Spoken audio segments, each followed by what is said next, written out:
ठरलं तर मग रविवार एपिसोड.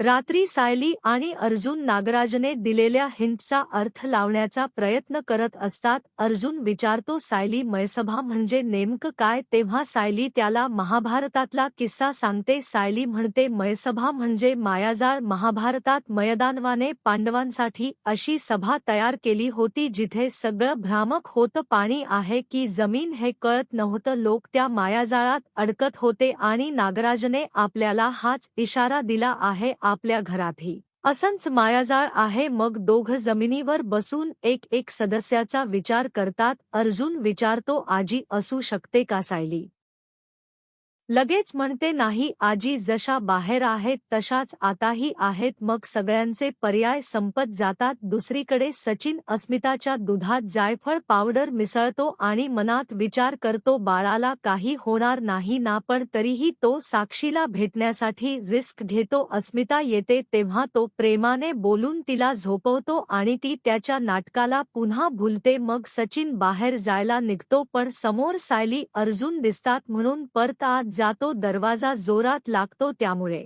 सायली म्हणते, कोणी आत आहे का? पण दोघं दुर्लक्ष करतात. दरम्यान शेवटी प्रियाचा विचार समोर येतो. अर्जुन म्हणतो, नागराजचा इशारा प्रियाकडे असू शकतो का? सायली म्हणते, प्रिया खोटारडी आहे. आत एक बाहेर एक, अगदी मायाजाळासारखी. ती सगळ्या गोष्टींशी जुळते. नागराजने सुमनवर हल्ला केला तेव्हा ती शांत होती. शिवाय तो म्हणाला होता, तुमचं प्रिय घर पोखरत आहे आणि प्रिय शब्दावर त्याने जोर दिला होता. त्यामुळे दोघं ठरवतात आता प्रियावर लक्ष ठेवायचं आणि मिशन. प्रिया सुरू होतं ते झोपायला जातात पण सचिन खाली लपलेला असतो. त्याआधी सचिन साक्षीला फोन करतो आणि म्हणतो, मी बाहेर येऊ शकत नाही. तेव्हा साक्षी विचारते, तू कुठे आहेस? तो खोटं बोलतो. मग साक्षी म्हणते, मी तुझं लोकेशन ट्रॅक केलं आहे, तू अन्नपूर्णा निवासमध्ये आहेस. हे ऐकून सचिन घाबरतो आणि चिडतो. पण खरं तर साक्षीने काही ट्रॅक केलेलं नसतं. ती त्याच्याकडून सत्य काढण्यासाठी खेळी करते आणि सचिन स्वतःच सांगतो की तो अन्नपूर्णा निवासमध्ये आहे. आता त्याला बाहेर जाऊनच लागतं. सायली अर्जुन आत गेल्यावर तो साक्षीला भेटतो. साक्षी विचारते, तू खोट का बोलतोस आणि इथे का राहतोस? तेव्हा सचिन